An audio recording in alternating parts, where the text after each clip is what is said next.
Cotton कोटि मम वंदना,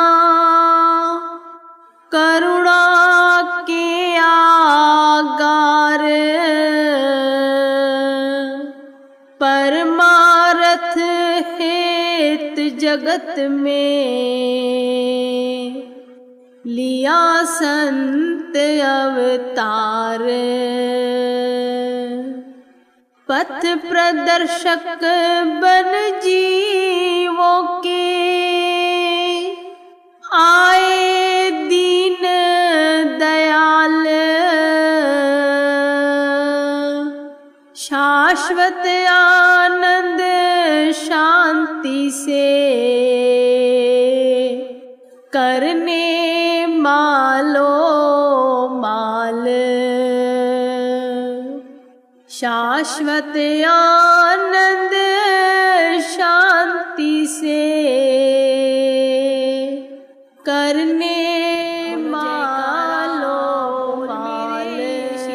गुरुमुखों, एक बार हमारे महाप्रभु श्री पंचम महाराजाधिराज हृदय सम्राट नैनाभिराम जी ने प्रेस में कृपा फरमाई।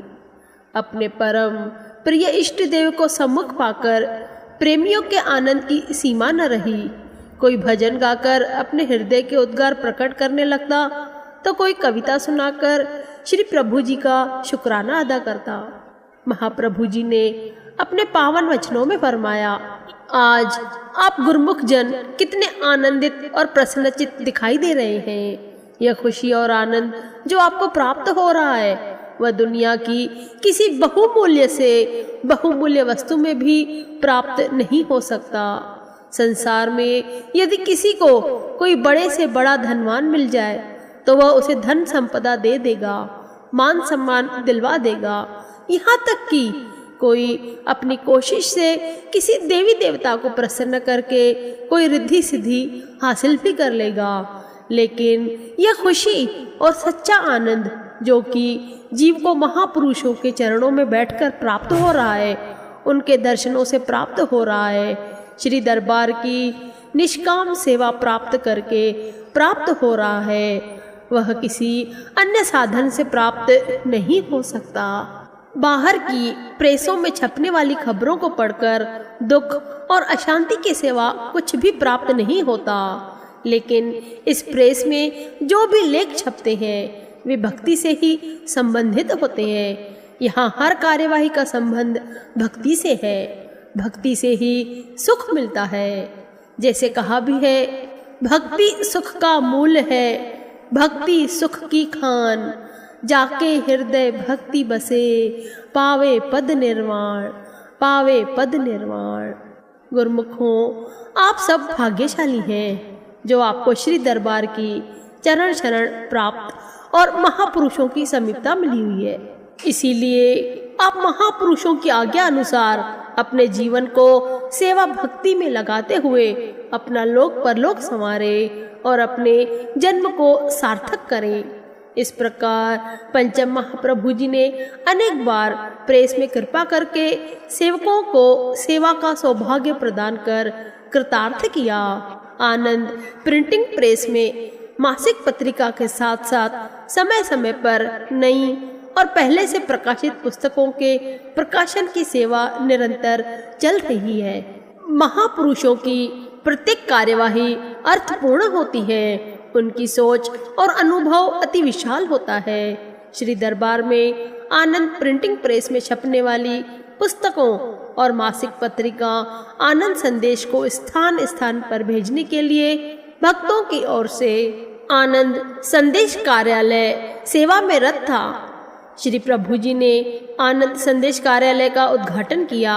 महाप्रभु जी ने अपने पावन वचनों में फरमाया, श्री आनंदपुर दरबार त्रिलोकी से न्यारा अद्वितीय खुशियों का समागम है।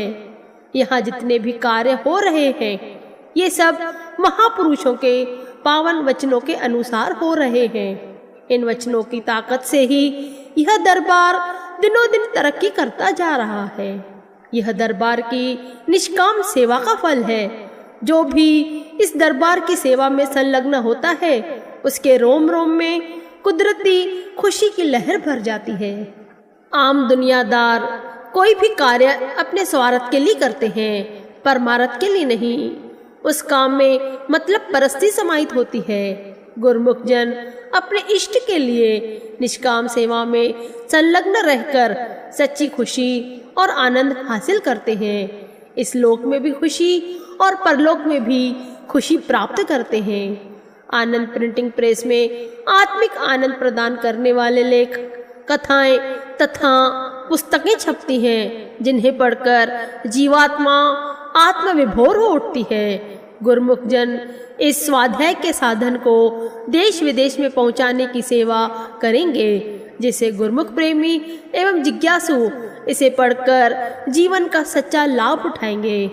गुरमुखों को इस महान सेवा का सौभाग्य प्राप्त हुआ है। तन मन एवं हित चित्त से सेवा को संपादित करते हुए समय का पूरा लाभ उठाएं। इसी में ही महापुरुषों की कृपा एवं प्रसन्नता है।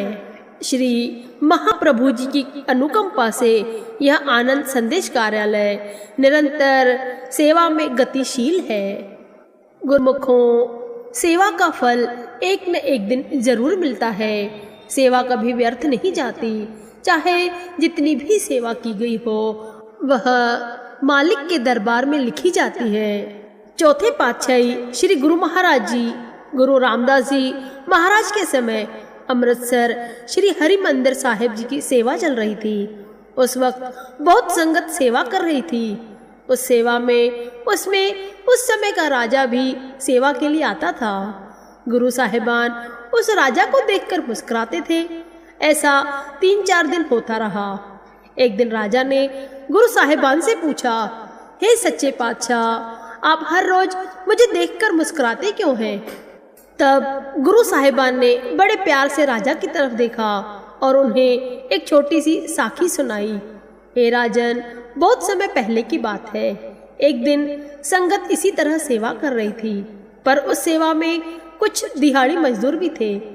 संगत सेवा भावना से कर रही थी। शाम को गुरु साहिबान उन सारी संगत को दर्शन देते थे। एक दिन उस दिहाड़ी मजदूर ने सोचा कि क्यों न मैं भी बिना दिहाड़ी के आज सेवा करूं। उसने यह बात अपने परिवार से की। परिवार ने कहा, कोई बात नहीं, आप सेवा में जाओ। एक दिन हम दिहाड़ी नहीं लेंगे, भूखे रह लेंगे, लेकिन एक दिन हम सेवा को जरूर देंगे। यह साखी सुनाकर गुरु साहिबान चुप कर गए। राजा सोच में पड़ गया और हाथ जोड़कर गुरु साहिबान से प्रार्थना की, हे सच्चे पातशाह, लेकिन आप मुझे देखकर मुस्कुराते हैं, इसका क्या राज है? गुरु साहिबान ने फिर मुस्कुराते हुए उसको जवाब दिया, हे राजन, पिछले जन्म में वो मजदूर तुम थे। गुरमुखों, हकीकत में किसी की भी भलाई सेवा व्यर्थ नहीं जाती। अभी हमने ये कहानी में सुना कि किस प्रकार एक दिन दिहाड़ी न लेने पर दूसरे जन्म में वह मजदूर राजा बन गया। और जो गुरमुख दिन रात दरबार की निष्काम सेवा में लगे रहते हैं, तो सोचो महापुरुष उन्हें क्या नहीं प्रदान करेंगे।